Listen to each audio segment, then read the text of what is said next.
The views and opinions expressed on this podcast are those of the hosts and guests as individuals, and do not necessarily reflect those of advertisers or sponsors.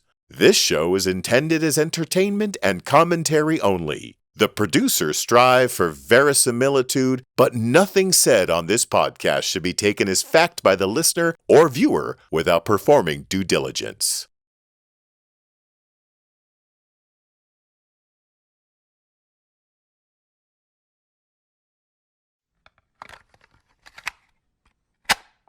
That existence, the physical universe, is basically playful. There is no necessity for it whatsoever. It isn't going anywhere. That is to say, it doesn't have some destination that it ought to arrive at. This is Keep Your Hat On, a show by three nerdy nobodies and one nerdy kind of somebody about nothing in particular. Keep Your Hat On is brought to you by the Narrowband Broadcast Network, NBBN. The focus is on you. By PodSquadPDX.com, painless podcasting. And by the kind support of KYHO fans everywhere through Patreon. Patreon, create on your own terms. On this episode, Chris winds up alone in a tree. Robert winds up alone on an island. Andrew winds up angry about screws. And Dr. Mark winds up everybody in the UK with a little gnome fact. Seriously, scriptwriter, we're devolving into puns now? I'm still your disembodied announcer, Michael Brumage, and now let's get whatever the hell this is started. Here are your hosts, Andrew, Dr. Mark, Robert, and the one we're currently referring to as Chris. And welcome back. This is Keep Your Hat On, the show where hell even we don't know where we're going to go. I'm Andrew Scott, along with my good friends Chris Vicano and Robert Anthony and Dr. Mark C.E. Peterson, professor of philosophy in the University of Wisconsin. How's everybody doing? You know, there are some days you get I'll edit out the silence again. There are some days you get up and the world's just a confusing place, but I'll tell you, I'm totally okay with it. You gotta be down with the weirdness. Yeah. You mean that just happens for you some days? Right. Well, okay. Pretty much. Yeah, I'm under-exaggerating there. Under-exaggerating? Is that what you just said? Oh, it is now. Yes, that is what I just said. Okay. All right. You get a pat on the back for coming up with a new word that's only going to be heard on this podcast. In this episode. And probably just this one time. Well, things are generally going pretty well in the KYHO camp. We have some interesting things to talk to you about today. As far as everything. Don't let us know. But who's Ty? Where's your lollipop? Where's your Tootsie Pop? Oh man, I got nothing. I can't fix that in post. All right. Well, we're gonna have to lean on Dr. Peterson with that lollipop. one, right? Yeah, exactly. Guys, today I got nothing. That was the last one in the drawer. We have at this house. We have a drawer that is nothing but sweets and tooth rotten goodness. Snacks. Yeah. Well, no, because it ranges. It ranges from sugar to squid. I can't believe you just said that. Man. Yeah. No, I'm fully repulsed. Oh, I love squid. Yeah, I'm fully. No, you can keep your damn squid. It's one of those things where I would eat octopus if it was as dumb as a squid, but octopi are way too smart, and I know they're very tasty, but I can't do that with sushi. Squid, just keep that. This is like I love calamari. Nah. Calamari to me is And just I like breaded deep fried like rubber this. bands. It's this is like a James McMurtry blues tune, right? From Sugar to Squid. From Sugar to Squid by James McMurtry. I'd pay for him to record that. I'd pay for that. Yeah. Yeah, either that or Robert Earl Keen, I think, would probably be a better choice for that. So see, for me, part of the appeal of calamari is it's a great vehicle for aioli sauce, and you put aioli on anything, and I'm happy. Well, yeah, no, you wouldn't be. I got plenty of stuff that aioli won't fix, but Over this last year, I found that eating the squid at work, it really encourages social distancing. Yeah, I bet it did. I know I'd stay the hell away from you. Well, let's move forward with the show here. Again, we would, as always, appreciate your support, your kind support. If you would like to, you can help us out by hitting our Patreon page, and we'll get you some more information on how to support the show later. Frankly, the biggest support you can be right now is tell your friends about us. Tell us that you're having a good time hanging out with us and that we're a bunch of generally inoffensive, white, heterosexual, sort of mostly guys. And idiots. Right, yeah. Well, I'd rather be a pleasant fool. That's still my my rubric for life.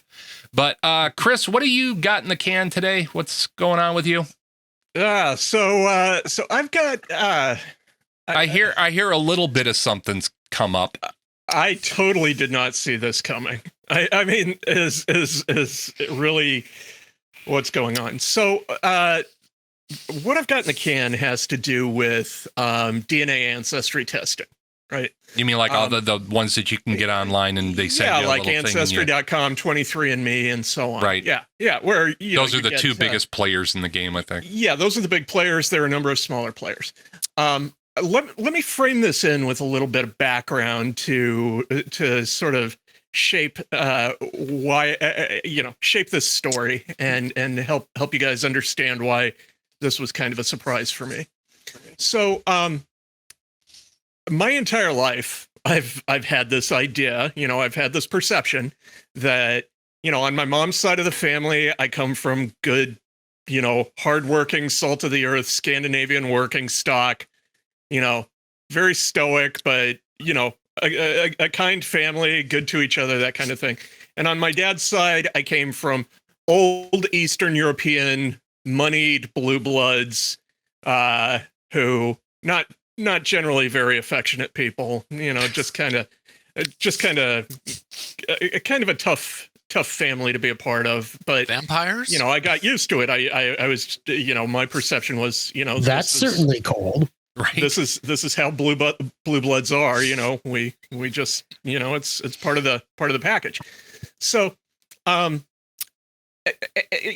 was always this kind of tension on the Vacano side, on my dad's side of the family, and a lot of it took the shape of sort of hostility towards him within his family. His parents and his sister, and then that sort of projected down onto us.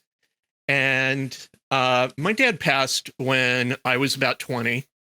His parents passed, several years before him. So that sort of leaves his sister, who we are now all estranged from. We had our various falling outs and, things got ugly. And so, we've just sort of cut off the relationship. But as sort of one of the last parting shots in the final falling out, his sister basically came out and stated, well, it doesn't much matter because you guys aren't really Vacanos anyway. And the implication there was that my dad was not his dad's son, but that my grandmother had an illicit affair. And so we, my brother and I especially, because we've always had sort of a lot of curiosity and interest in our family history. You just wrote that off to a passive-aggressive attack, or no? Actually, fully aggressive attack. I'm sorry. Well, first we thought, I mean, we thought that maybe it was just a grenade over the shoulder, as it were. She made up, yeah. But then we started. I sort of started running with the idea and fantasizing that maybe my dad had a much cooler grandfather than I had, and I had different ideas about that. But it was kind of neither here nor there. So that actually, between my brother and me, that reopened a conversation that we've been having for many years in our family about DNA testing. Now, a little bit about my brother. He's a molecular biologist and a data informatics specialist. Boom. He's very knowledgeable in this stuff. And he had some real concerns and reservations particularly about the data handling practices of that's when you and I have talked. That's always been my thing. I'm a little squinked out by people owning my genetic code. Yeah. Well, and what they actually own. I mean, this is one of the things that's poorly understood. You know, it got out a couple years ago that like 23andMe and Ancestry, they put trademarks on your DNA. Mm-hmm. Well, what they're putting the trademarks on is actually the DNA report, the gels they ran, all the process materials. Mm-hmm. You can't trademark somebody else's DNA and right say now you created that. It's not a work of authorship, right? Yeah, that you can claim. I mean, so and for me, my attitude has always been very much like my attitude, sort of with all things technology and internet, which is, hide in plain sight, because you're just not that interesting, mm-hmm. And I know I'm just not that interesting. I'm not disagreeing with you. I love you, Andy. Right. So that's all right. So I figured I'd defer to my brother's concerns. No big deal. I was happy either way. And we sort of tabled it. Well, this falling out reignited the conversation, and we started talking seriously about it. And we decided a couple months ago to go ahead and we agreed to go with 23andMe. Spit in the tube. And spit in the tube. And oh my gosh, it takes a lot of spit. I mean, it's not like don't do it on a warm summer day. It is not like you see on TV where they take the little cotton swab and swab your cheek. It's not that. I mean, I was there spitting into this thing for like 5 minutes, and by the time I was done, I was like totally dry. There's no visual I can put in here as an editor that is going to help keep this story floating better than that.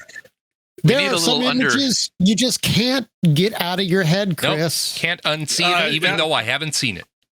Enjoy a little screamer at the bottom of the screen, Andy, that just says you will not be able to unhear this next segment. Please proceed. Yeah, we definitely need a trigger warning. Trigger warnings. Saliva trigger. Yeah, that's right. That's right. So anyhow, my brother did his test, right away when he got it. Me, being the slacker that I am, the kit sat on my You even slacked off at spitting, Chris. I did. Yeah, absolutely. I couldn't be bothered to spit and put a box in the mail. That's really literally all it takes. A little bit of MSG on your tongue, man, and you just be going for it. Could you imagine somebody smoking a little something and then trying to spit in that tube? Oh my gosh, yeah, getting cotton mouth. Oh no, yeah, no. I don't know what you're talking about. So I finally got around. Guido got his results, and that got me prompted to take care of mine and send them in, and they're in their hands. And I actually just checked the status today, mm-hmm. and they're genotyping my DNA now. So it's moving through the process. Okay. And Andy, I'll send you a copy of the timeline graphic that you can put up. Oh yeah, please. Where I'm at right here now today. Now we get to the part that none of us saw coming. So my brother got his results, and as I laid out, Scandinavian, Northwestern European, some English on my mom's side, German, Russian, Austrian, Italian on my dad's side. None of that is unexpected. Right. And this is all based on the way 23andMe does it, or the way I understand that they do it, is they, with the genotyping, they look at geographic patterns and trends, and they're able to kind of at least get a fairly general sense of what region you come from. My brother got his results back. Well, wait, at this point, you don't have your results. Guido got his first. I do not have my results yet. That's so you don't know just if for the actually audience. Your brother yet, right? That's what well, I know for sure it's my brother. What a twist! I mean, we all say that. Well, it's a good point. I mean, and that really comes to the question of what do we really know? Yeah. Absolutely no Eastern European, no Russian, no German, no Austrian. Really heavy on the English. and heavy on, sort of generalized Western European. So this triggered all sorts of immediate implications in conversations. And of course, the first thing we thought was, and I was able to rule this out immediately just because there are some things you just know. I mean, you do know. Okay. The first question does this mean Guido wasn't my dad's son? Right. And it's like, my mom is just not wired that way. She is not the kind of person. It's just not. It's not conceivable. Your mom is one of the most sweetest, demure people I have ever met in my life, to the point where it might actually be considered a disability.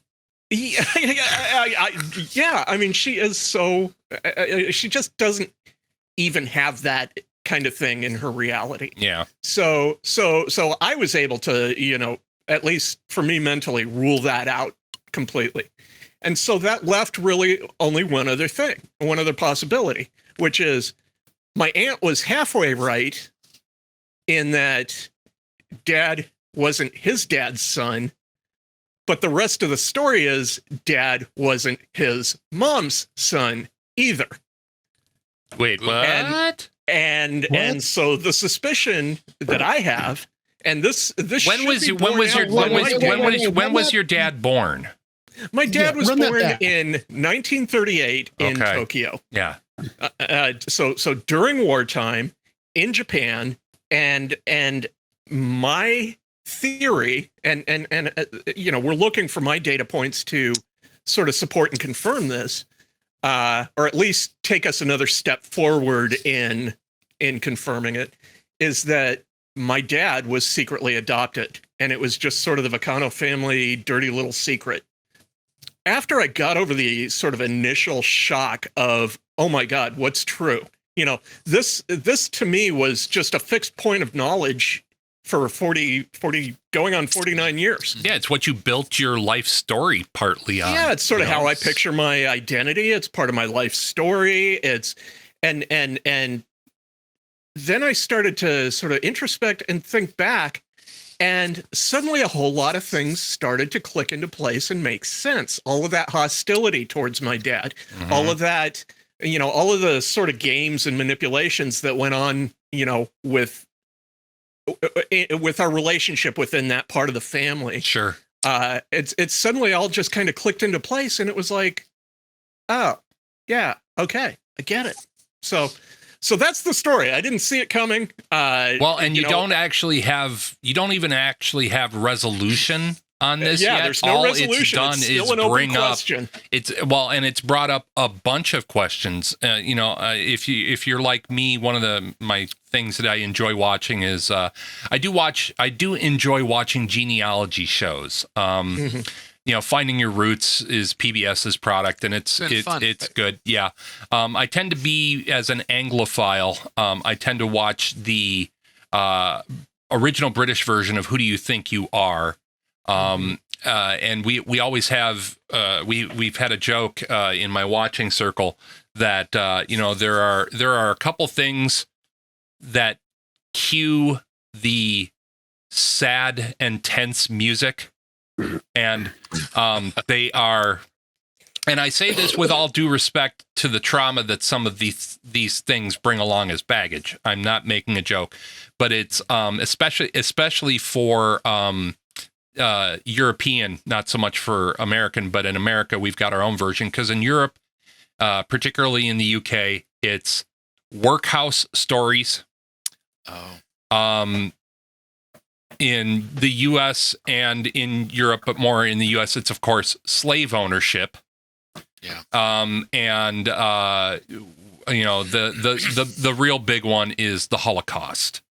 Oh, sure. And we in America we have our own versions of a number of those things. My family is, as far as I understand, is pretty damn boring. But I did make a joke at Chris's expense when he told me about this first, that I'm going to start referring to him as Ovacano or Mick that Vacano. Was one thing I forgot to mention is that there's a bunch of Irish that you didn't know was there. That Inquitos. See that Yeah. now that explains why you like corned beef and cabbage stuff. Pretty much. Yeah.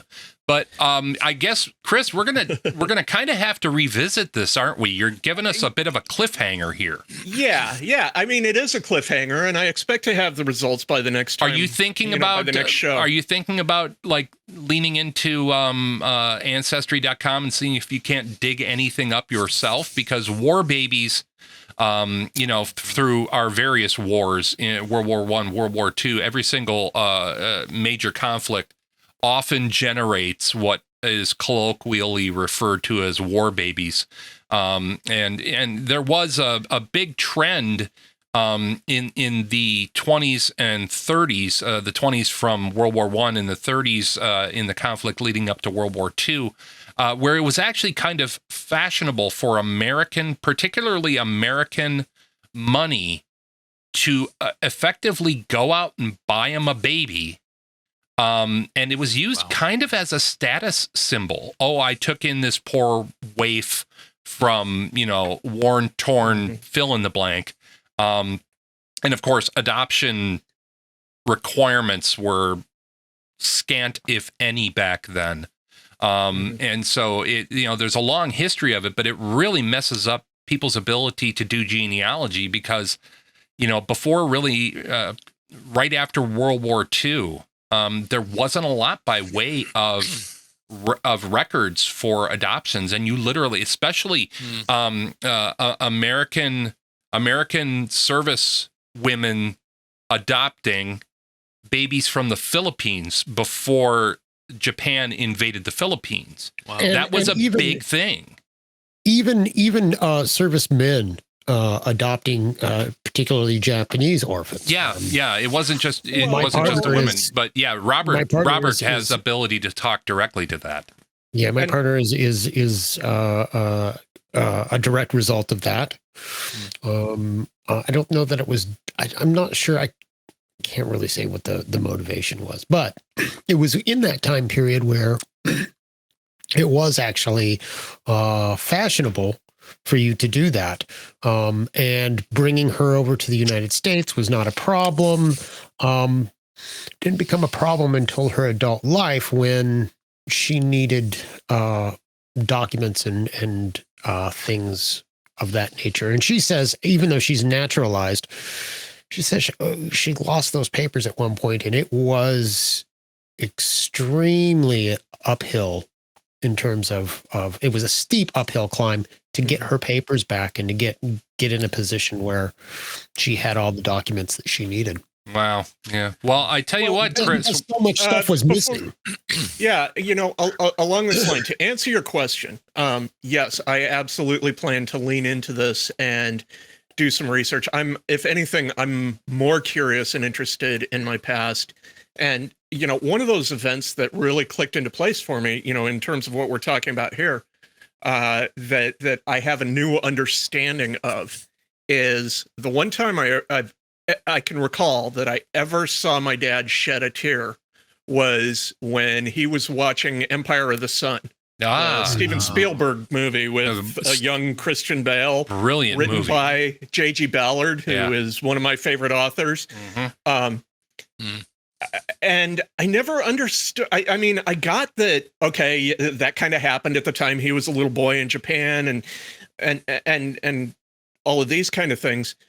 But I didn't understand why it had such a massive sort of emotional rending for him. And now I feel like I've got some insight into that.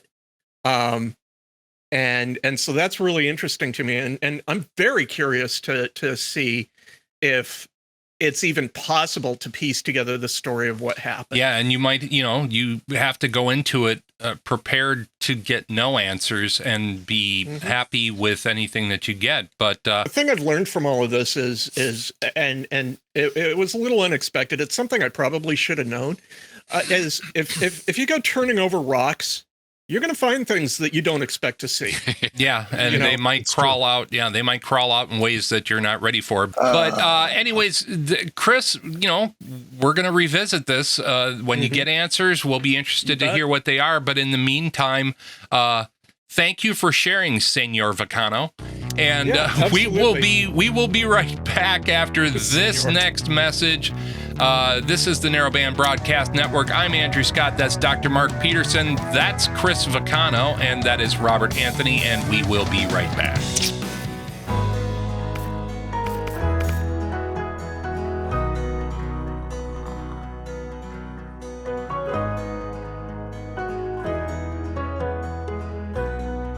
We'll be right back. Really.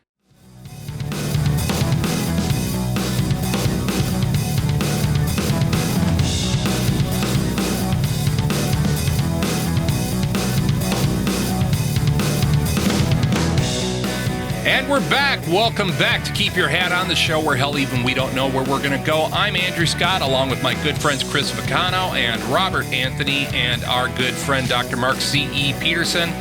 And Robert, you got something for us here today. We are going exploring after a fashion.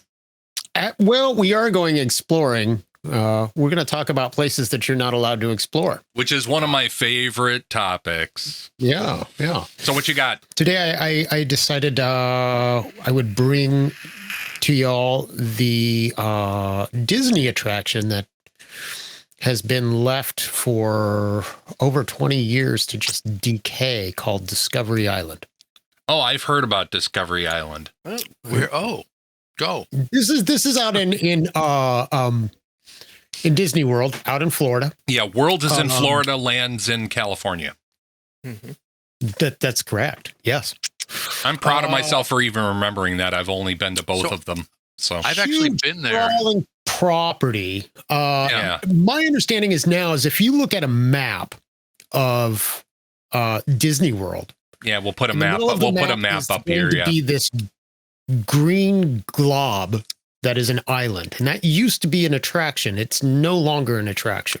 Huh. How long has it not been an attraction for? Or it's something like 20 some years, down right? In 99. 99. Okay. The island's got a long history, including in the late 30s, a guy that I need to do some research into this guy, Delmar Radio Nick Nelson, lived on the island for many years with his wife and his pet crane in the late 30s and early 40s. Obviously got his fortune in radio. Don't know much about him. But anyway, he already won in my mind because the dude's name is Delmar. Yeah. Well, there you go. Well, and I'm sort of picturing this guy broadcasting from this island. Hello, ladies and gentlemen, on all the ships at sea. Yeah. Right. Yeah, with a very thick mid-Atlantic accent, which isn't really a thing. We'll go into that in a different show. Anyways, Robert.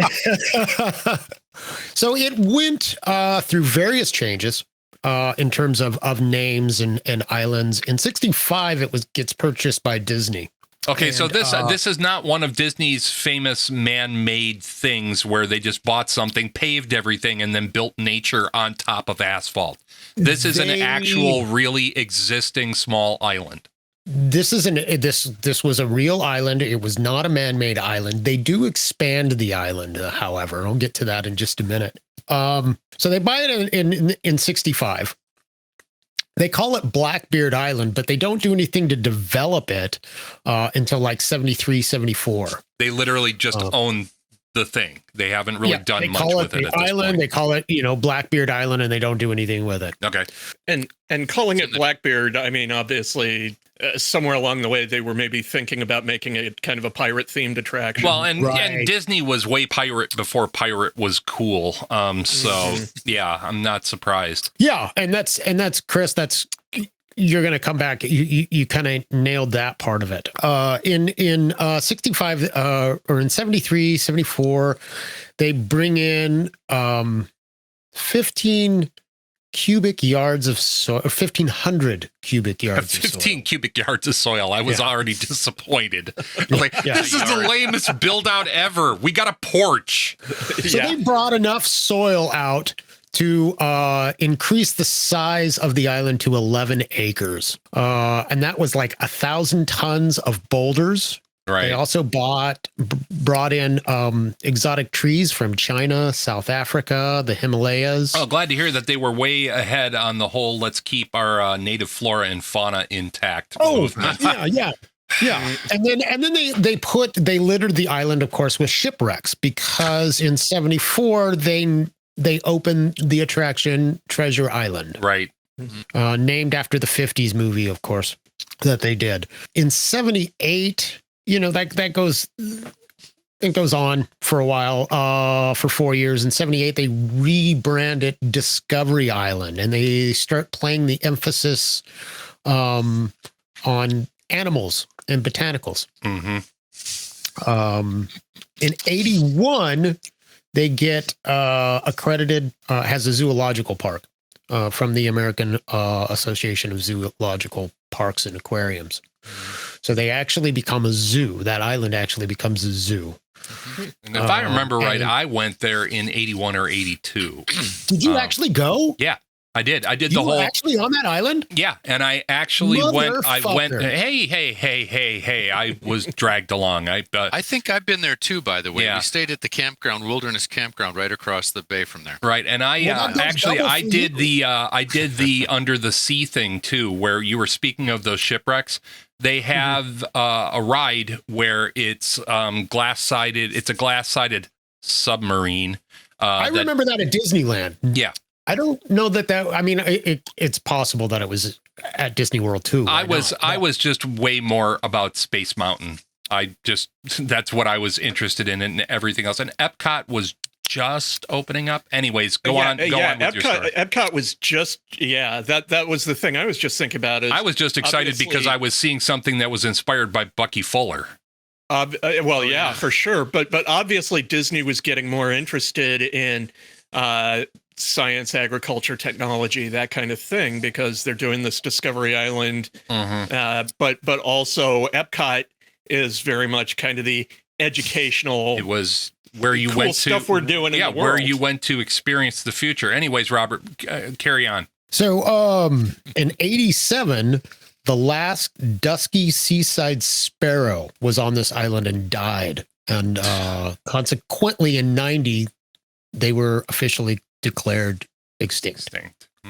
Great. Now, in 89, the state and Fed AG level like 16 charges of animal abuse against the zoological curator and three other employees, which, included mishandling of vultures, not storing them correctly, not caring for them, shooting hawks, and a list of other, like I said, 16 charges. Wow. None of those charges ever saw the court. There was an because Disney. Because Disney, yeah, that was spread some money around and make it go away quietly. Yeah. And then in 99, they abandoned the island. It must have just been losing money hand over fist as an attraction as well, because Disney will never give up on attraction, Discovery something, or not Discovery, but some other attraction that they move the animals to eventually, and they just close it down. Okay, so this thing's buttoned up. There's some weird theories about. We can go into some. Maybe we'll do that. Go into some conspiratorial theories. I just found one here, in fact, Robert. I'm looking at the Google entry for Discovery Island, and somebody had written, could somebody tell me the real reason the park was abandoned? And maybe I'll participate and give you the first one. Oh, good. From somebody named LA Music Sound, California. By the time you get this, I will not be around. There's a secret testing ground on the island, which is about creating a race of half humans, half mouse people. Yeah. No. By the way, this wouldn't be funny except it's Disney. Right? Just saying. One of the theories is that this is actually, deep into the island is not abandoned, and there's some kind of Jurassic Park shit going on. So like with the intention of doing the live action version of the Rescuers. Well, they needed to breed tiny people. Right? Yeah, a weird cross between Jurassic Park and Secrets of Nim. Yeah. Yeah. So, anyways, This Robert. largely goes- But the thing is, Disney historically doesn't abandon anything. They keep ownership. They keep ownership of it because so much of what they do has trade secrets built into it that in order to abandon something, they would have to whole scale dismantle stuff in order to not leave behind. Dismantle anything. They did not. Yeah, and that's the weirdest part of this to me. Yeah, they're just not doing anything with it. So they abandoned it as an attraction, but not as a piece of property that they own. Correct. Okay. It is still part of Disney World. And hence when you look at a current map of Disney World, the island is just this green glob. I just see that there's some advertisement somewhere. It says now Disney 2000 featuring Verboten Land. You can only look. You can't go there. Over the years since it's closed down, one of the rumors, one of the reports was that Disney was looking at making it a attraction related to the game Myst. Oh, sure. That would make sense, being that Myst is encapsulated into an island. Right? Yeah. Oh, my gosh. That would be a blast. Nothing ever came of it. But they were actually in talks with the designers of Myst to do that at one point. But, from 99, it goes really kind of it just falls off the radar until about '07, '06. And then we've got a number of people that have found their way to the island unauthorized. We got Shane Perez and Steph Lawless. Mm-hmm. And Steph Lawless actually took some really cool stills and then did a blog post. Disney couldn't prosecute at that point because statute of limitations had run out. But what they did is they banned that person from ever setting foot on any Disney property again. Oh, bummer. That really ruins future family fun. Yeah, right. So Lawless gets bounced from the House of Mouse. Shane Perez was there first, I think, with some stills too. They didn't take any video footage. My understanding is, it would have been on a Nokia phone, so it would have really sucked. Right. One or both of them actually swam out to the island, used a dry bag for their camera equipment, swam out there. And actually, I've looked at the map, and it's not an inconsequential swim. There are points that are closer than others, but you got to be invested in your process to, put your bags in a wet bag or put your camera gear in a wet bag and swim across an island. Oh yeah. And by the way, it is Florida. So there's always interesting critters in the water too. In the water. Right. Yeah. Well, and so this is in a big lake, right? I mean, yeah, it's a big body of water. Yeah. So it's an inland island, and one of those. I'll bring that up at another point in time. Inland islands are something that interests me. So, anyways, about 15 years ago, Perez swims across to this island and starts exploring. Perez, it's either Perez or Lawless, and that's where we get the first stills, right? Of how this is overgrown, and it just is eerie. Oh, when you look at these pictures, it's just abandoned. Right. So like when you get onto the loading dock and you get into like their snack shack, there's still there's still Cheetos there, man. There's still Twinkies there, man. They're perfectly fine.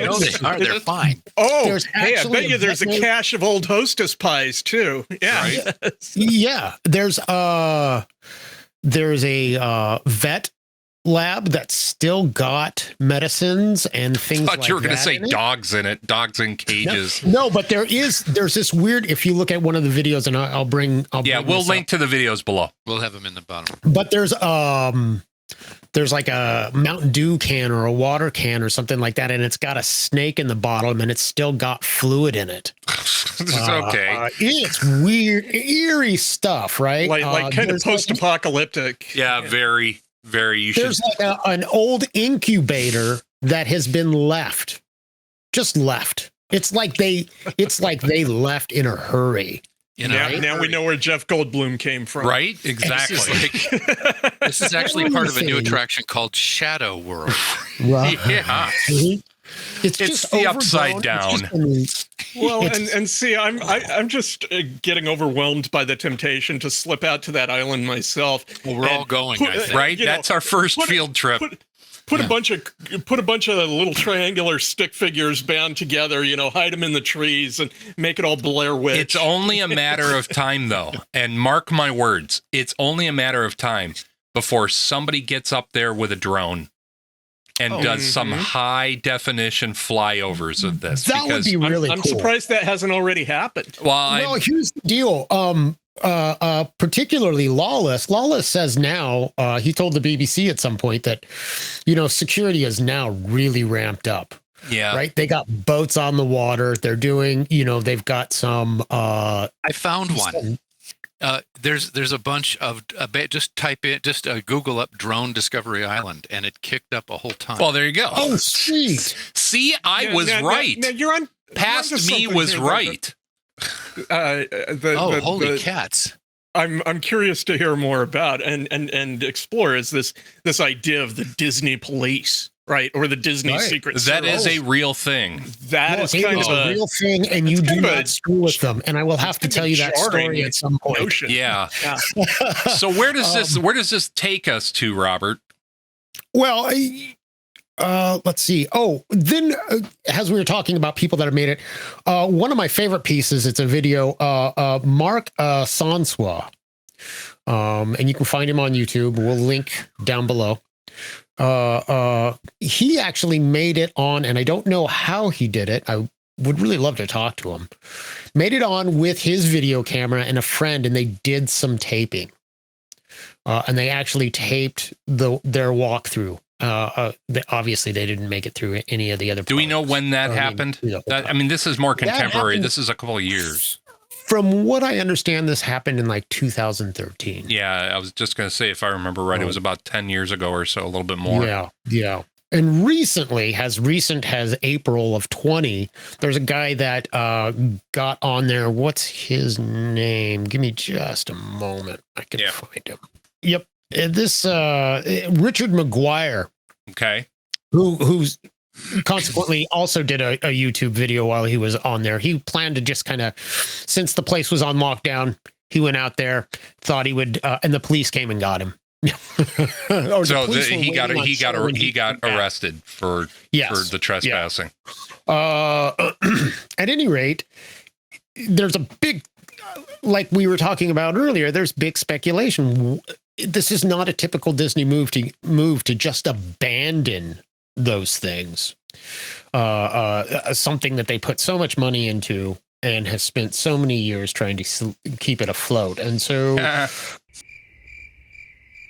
sorry, Island Float is it was a joke. Right, yeah. So that brings us to the conspiracy theories, right? So in 80, there was a child that was on the island that ends up dying from bacteria in the water. Ooh. I think it's like the brain bacteria or something like that. Like the brain-eating amoeba thing? Yeah. Yikes. Okay. So Very sad. one of the theories is that the water surrounding the island is still has the bacteria. Still harboring nasty critters. Yeah. And still contaminated, and so they shut it down. Huh. One of the other interesting theories is Disney just keeps it closed because they shoot fireworks over it every night, and so it continues to pollute. And it's just probably not a good thing to have. It's a liability to have guests on the island. Robert, I actually have to pat you on the back because you brought two conspiracies that I actually will give some room for.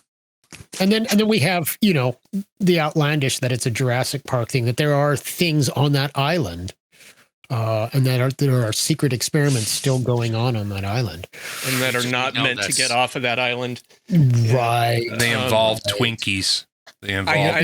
I'm kind of inclined to go the Occam's razor route here and say, Disney just doesn't like the optics of a decaying location in one of their properties. You know, everything is always clean and polished and perfect. Yeah, beyond in perfect. Disney World. Yeah, Tim Burton, and I think that's Edward part of the Scissorhands allure level of this, perfect right? kind of thing. Yeah.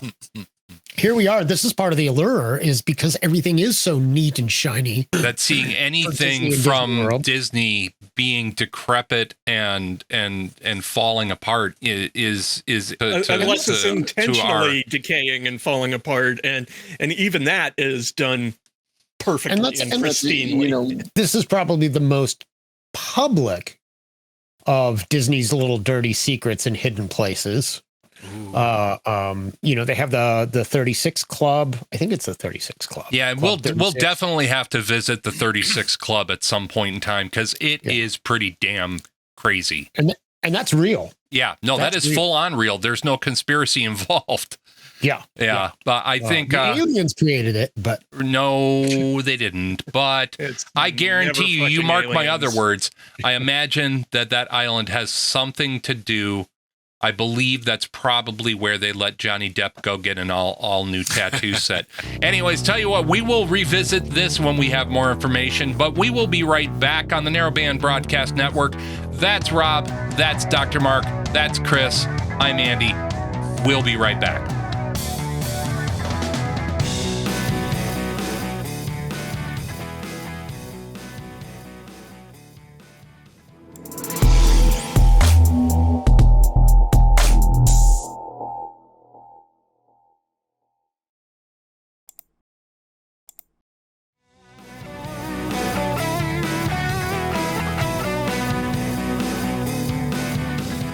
And hey, welcome back. This is Keep Your Hat On, the show where even we don't know where we're going to go. I'm Andrew Scott, along with Dr. Mark C.E. Peterson, professor of philosophy in the University of Wisconsin system.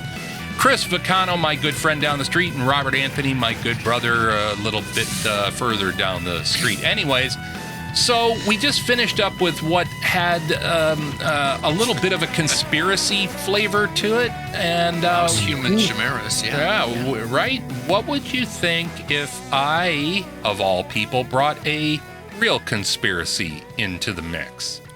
So everybody knows what a light bulb is, right? And of course, we're all moving away to, you know, my entire space here is lit up with LEDs. And we're all of the generation where we translated from incandescent to fluorescent to, you know, a couple other different. But there's a particular light bulb, and it is in Livermore, California, at the Livermore Fire Station, that has been burning mostly continuously since what is my records here? Since 1901.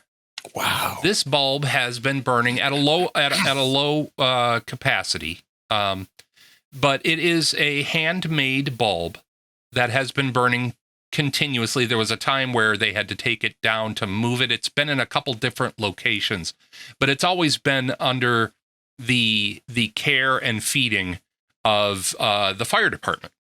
They don't make them like that anymore. They don't. Odd enough that you should say it that way. So we all live in this society, in this culture now, where you go out and you buy the thing you need and it works. And when it doesn't work, you generally replace it. Yes. Yeah, I'm working on it. So he's formulating. So incandescent bulbs that we are all familiar with, that are now really turning into a thing of the past for a number of different reasons. Back in the day, a light bulb was quite an investment. You know, 1901, you're talking about the electrification of the country and the whole thing with Edison and Tesla and Westinghouse. And you know, that's a whole story unto itself. But buying a light bulb, when you first bought a light bulb in the first decade of the 20th century, you could expect that thing to operate anywhere from between 17 hours to a couple hundred hours. And of course, as time went on and technology progressed, the ability of a light bulb to remain functional increased. And, at 1900, bulbs lasted about 750 hours for your best bulb.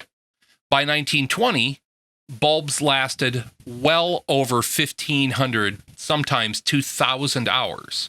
Mm. But what light bulb manufacturers started to appreciate is that that's a terrible model for a business. Let's make a product. Let's make a product that lasts forever, and you never have to talk to us again. So, in 1924, there was a meeting, a clandestine meeting in Geneva, Switzerland, of course, because that's where you go to have a clandestine meeting. It's neutral. Right. Exactly. And it was Philips, GE International. Let's see who else was involved. Osram from Germany, the large German manufacturer of glass and electric, and Tokyo Electric, all gathered together. And they said, how's business? Yeah? Yours is going down the tubes too? All right. And they all agreed. And they formed a literal cartel. This cartel was... Light bulb cartel. No, it was called the Phoebus Cartel. Oh.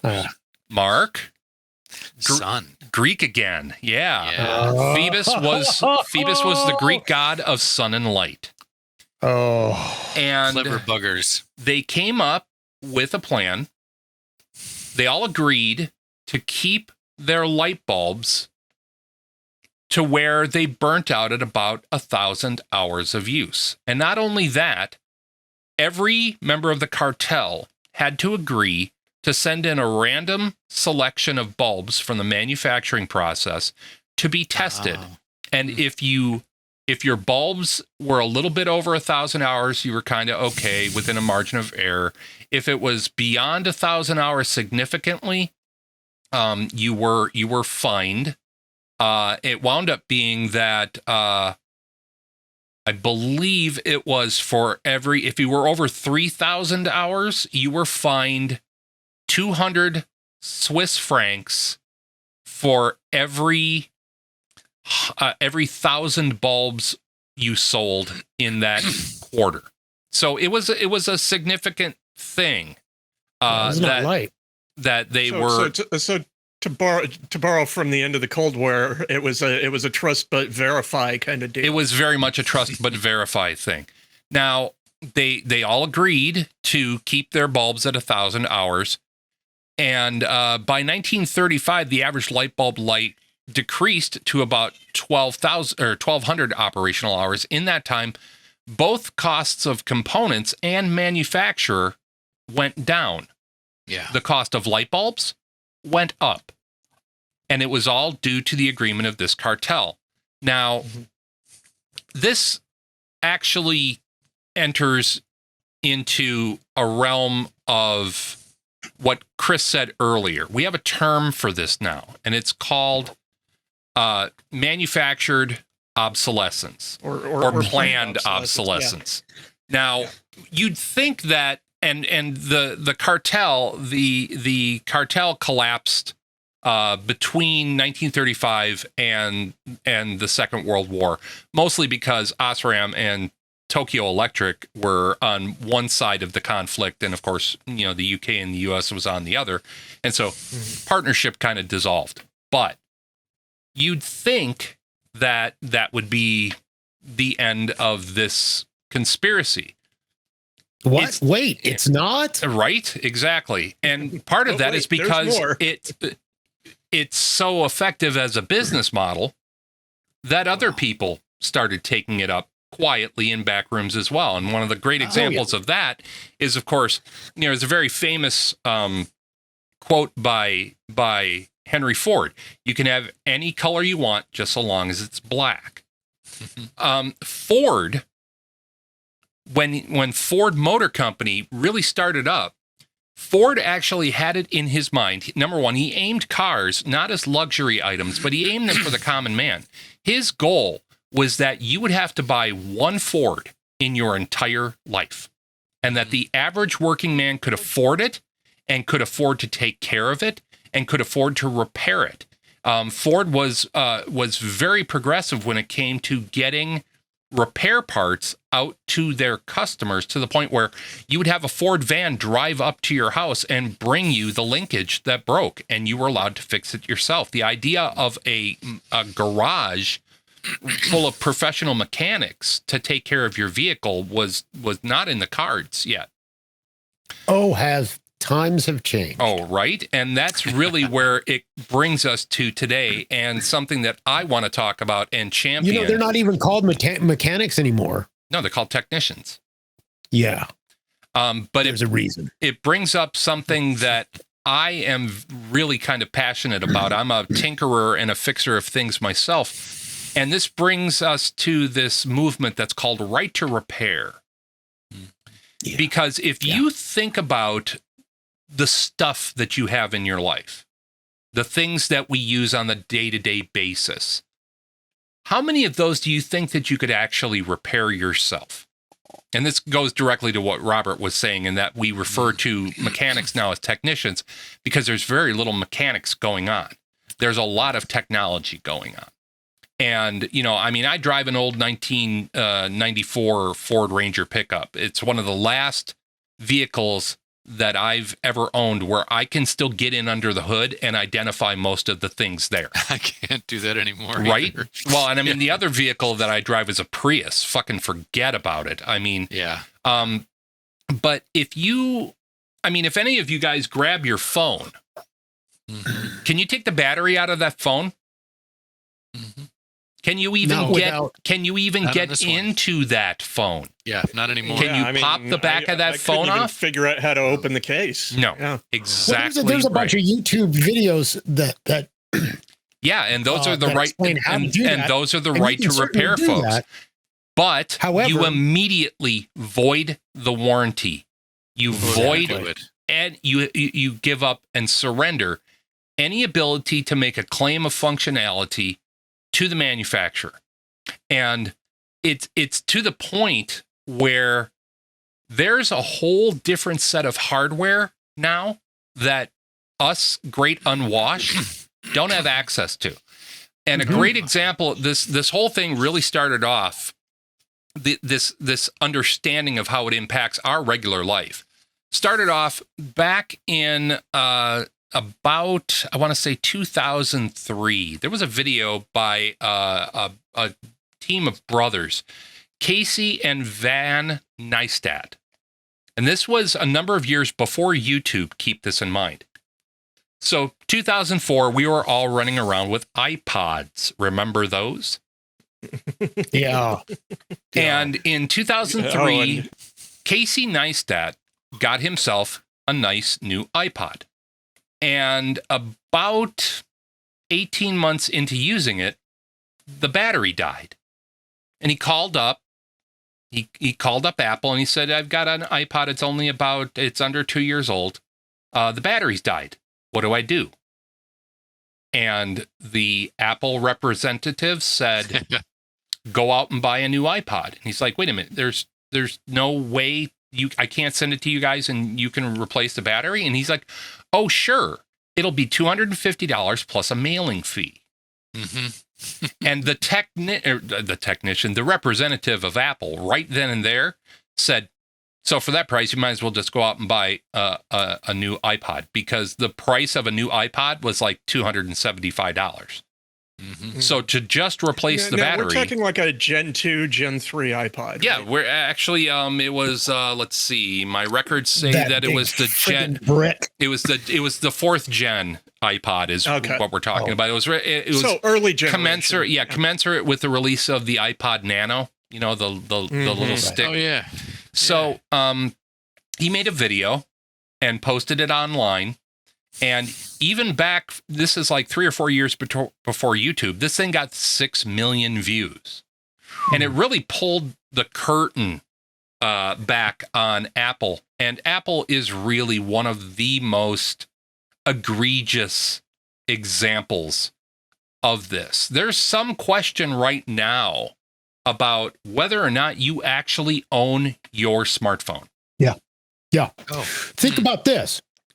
What other piece of electronic device or computing device do you buy and not have administrative privilege? Exactly. And that's where that goes, is because, yes, you technically own the piece of hardware, but you do not own the software. You do not own the operating system. Right, you do not have right when you use that phone, the first time you use that phone and you just blindly hit accept on all those things, you are saying you do not have right to affect the boot sector on it.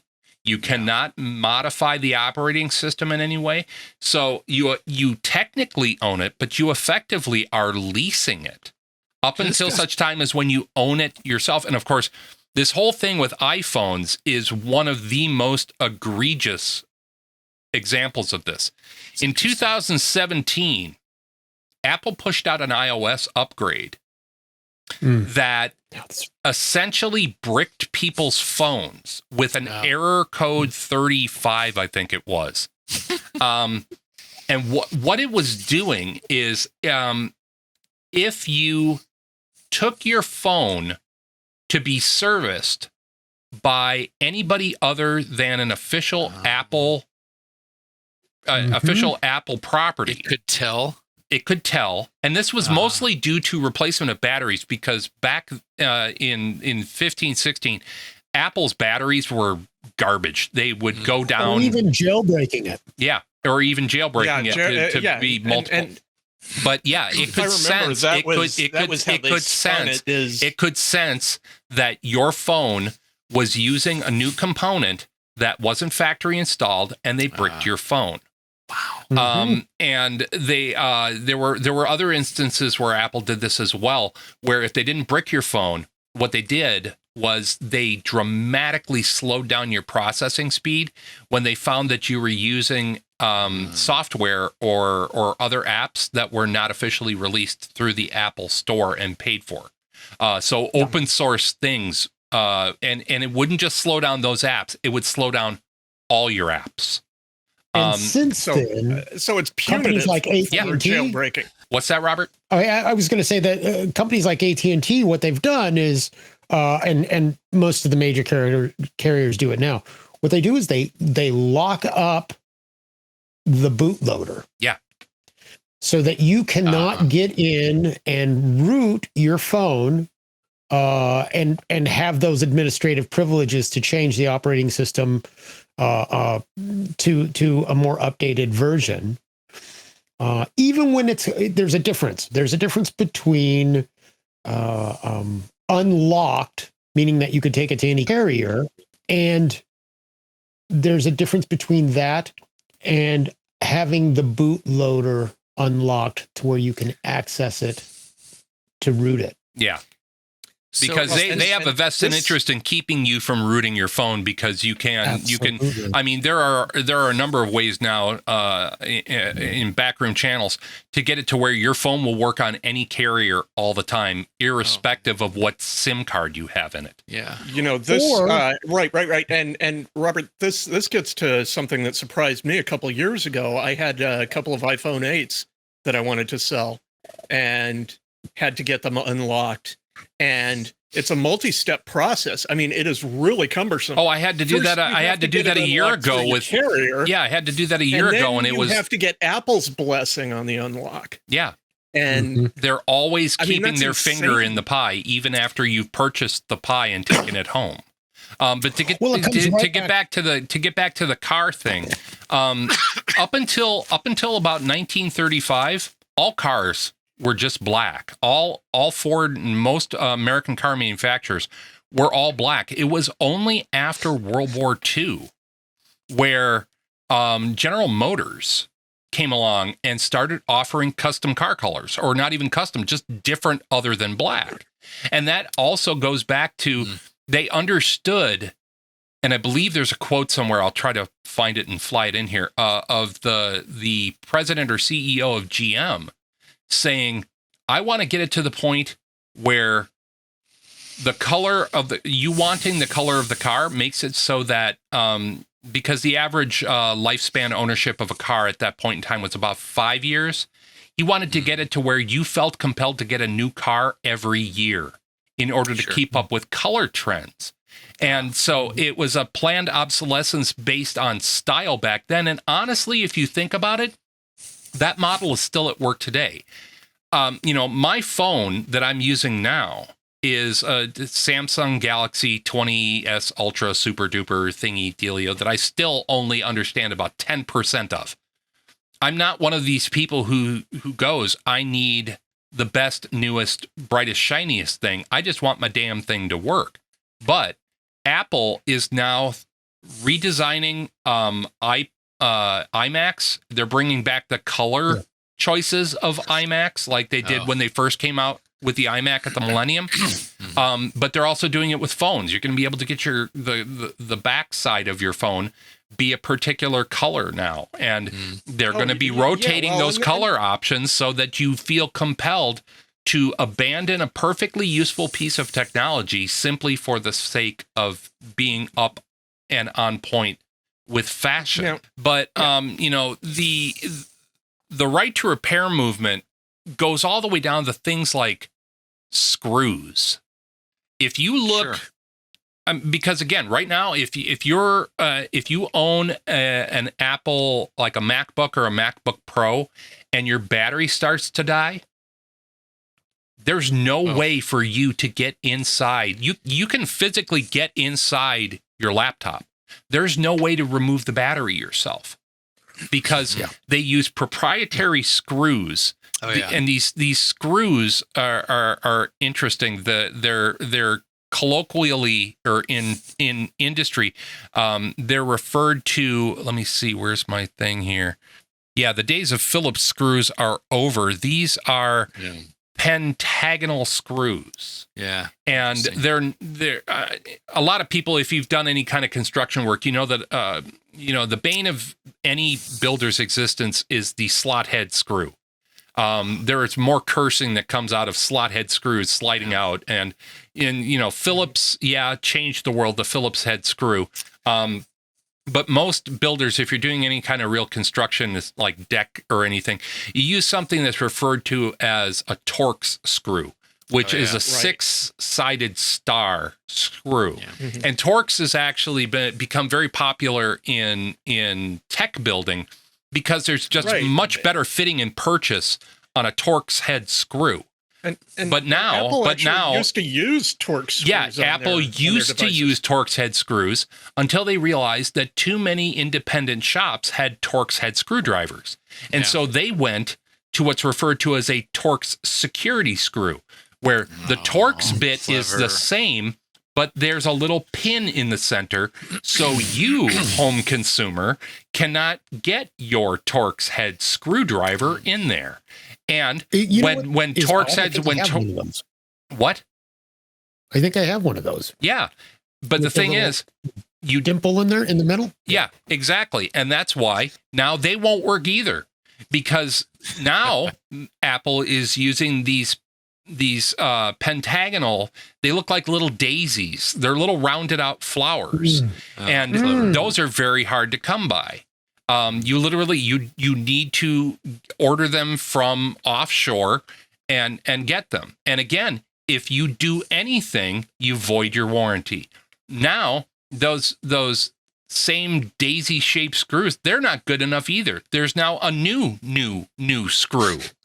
And they're always, and the other thing that they're doing with these screws is they're making them out of terrible metal on purpose, to where if you're not using an actual torque sensitive screwdriver, they will strip out. You'll strip it. And I'll actually put up a picture of somebody's piece of equipment where they tried to get this out with a stand and they sheared it. Just, it's gone. And that thing is locked in there forever.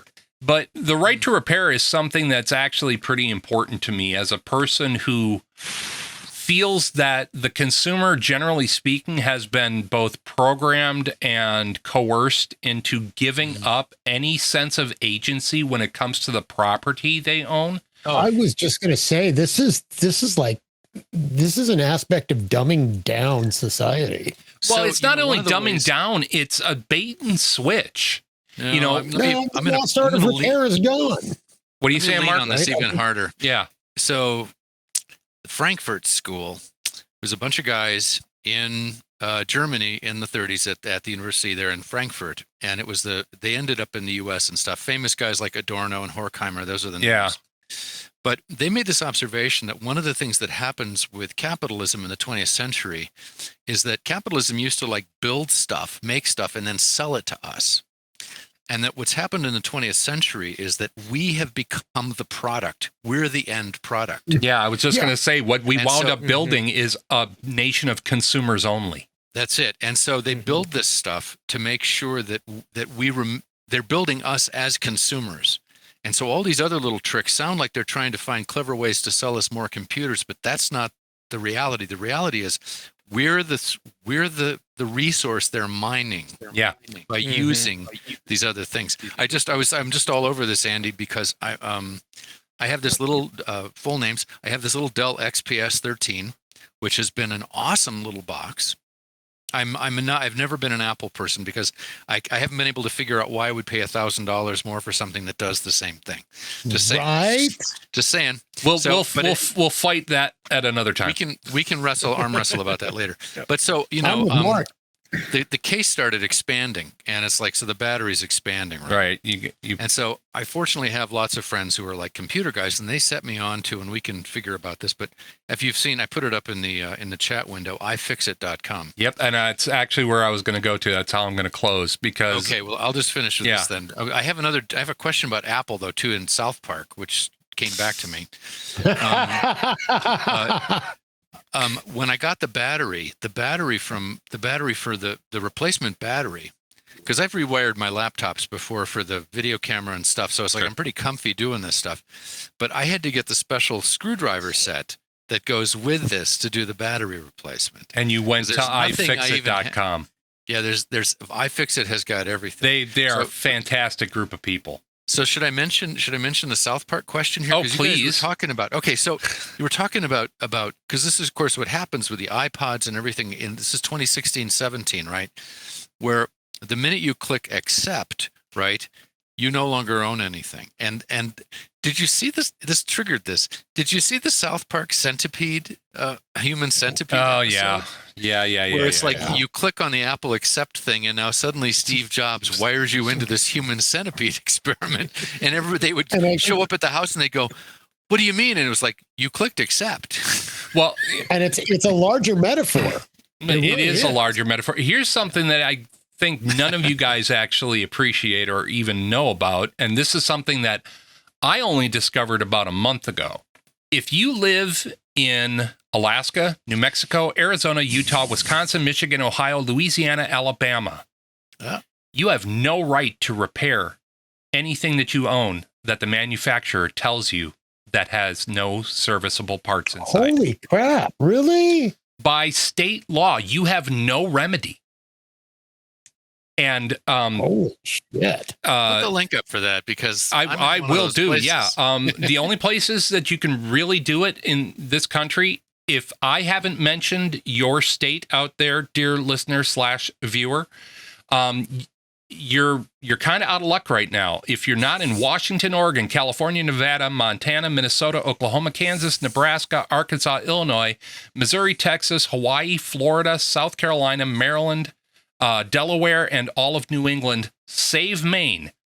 Those states, I am impressed. Those states, that you just did that like that. You have the right to repair something.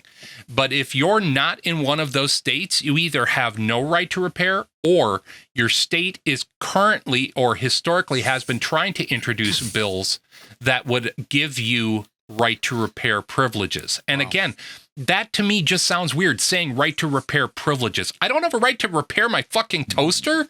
I can't put my own tires on. Somebody came up with that phrase deliberately. Yeah, right? Well, you know, and we will be putting a link down. Again, I, along with Dr. Mark, highly recommend if you have any inclination to do your own work on your own property, you can go to ifixit.com. They actually sell full kits made for either general use to have around to get through all these crazy ass different screws.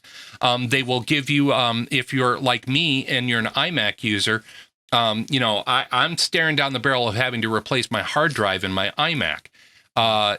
There's no little panel to do that. You have to take off the entire screen. They will sell you the tools, the professional tools that Apple technicians use to get that screen off, including suction cups to lift the entire screen off like a car window.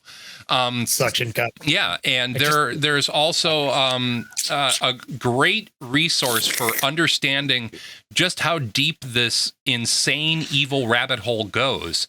Is easy to remember. Repair.org, and you will be able to school yourself on what your rights are, and more importantly, what your rights aren't when it comes to owning anything from a phone all the way up to one of the things that really drives me mad, and this is so rampant in this industry, is agricultural equipment.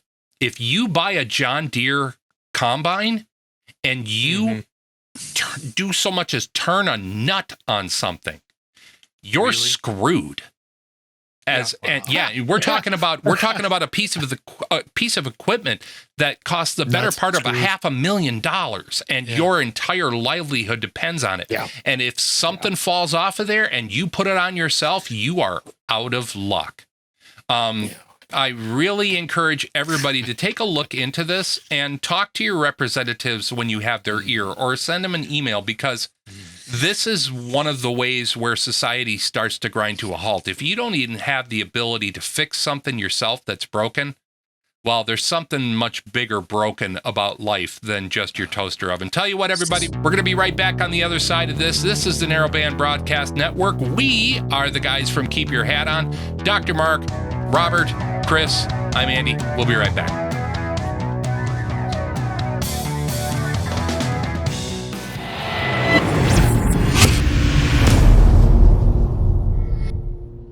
Alexa, play the latest episode of Keep Your Hat On podcast on Amazon Music. Here's Keep Your Hat On from Amazon Music. So that's a thing you can do now.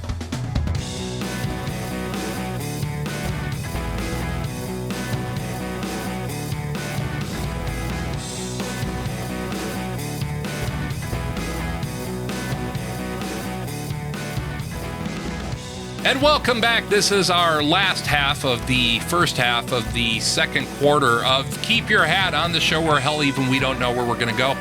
I'm Andrew Scott, along with my good friends Chris Vicano and Robert Anthony, and we're kicking it over to Dr. Mark Peterson. What's up with you today, boss? We're going to the Suez Canal. Oh, let's, please, because we've all had such a good experience frequently. The Ever Given cargo ship, a quarter-mile long, filled with little boxes on the hillside. I still don't believe that people understand just how big that thing was. Yeah, big boxes and containing little boxes. Yeah. So now here's a couple of seemingly unrelated pieces. One, there's this giant cargo ship which clogged the Suez Canal for weeks. Right, this is about a month ago. Yeah, it was a good solid week. At least, and the hundreds of ships backed up to get around, and this caused shortages with oil and gas and all sorts of toilet paper all over Europe and the rest of the world as well, but especially in Europe. So there's one detail. And of course, we all know about all of the sort of goodies which got stuck in the canal on their way here. But here's one of the things. I heard the canal was jammed full of dildos, frankly. Let me make this even more interesting, Lemmy Weeks. That got stuck in a canal? Get it? Here's one you didn't see coming. This has caused a severe shortage in Great Britain that was also not expected. Now, of course, let me give you the other factor and see if you can guess what it was. Around the world, gardening stores have been keeping track of an increase over the last year during the pandemic in the amount of gardening that's gone on. Gardening supplies, seeds, trowels, the whole 9 yards, fertilizer. and 97% increase in gardening worldwide as a result of the pandemic. Now, would you like to take a guess? I have to keep my mouth shut because I know. Do you know? I'm going to take a stab in the dark and say garden gnomes. Oh, Ding, ding, not ding, a stab ding, in the ding, dark, ding, but a ding, good ding. one, because that's exactly right. Insert sound effect here. Good shooting, Chris. There has been a worldwide shortage of garden gnomes as a result of the. I didn't know that was the sort of thing about which there could even be a shortage. Well, no, wait, they're garden gnomes, so isn't shortage built in? Right into the concept. Right. So there's a shortage, I baked guess, in right under the hat. And the maritime traffic jam caused shortage in toilet paper, oil, and gas. But it turns out it was garden gnomes. And in parts of Great Britain, the reports are that they have not seen new garden gnomes in over 6 months. Oh, man, that's not okay. That's like running out of friggin' Marmite. Okay, how are they not rioting? Right? The gnome riots of 2021. British, I guess I would say, stiff upper lip. Right. And I'm afraid, Andy, that's all I've got, actually. I think that's an absolutely... Robert, I know you had to deal with the cat. Oh, that's what you were doing. Here I had I thought I had to fill you in on the breaking news. Oh, my God. You do not Robert's want that got a black market canal. Garden gnome. I painted this. This is my glaze job. Wow. I mean, all I've got is a lame. You glazed your garden. Is a lame gnome. Buddha. I need to get myself a Buddha that's a garden gnome. I'm sure that's a thing. Everything's a thing now. Can I wind this back to a glaze job on a garden gnome stuck in the Suez Canal? Yeah, exactly.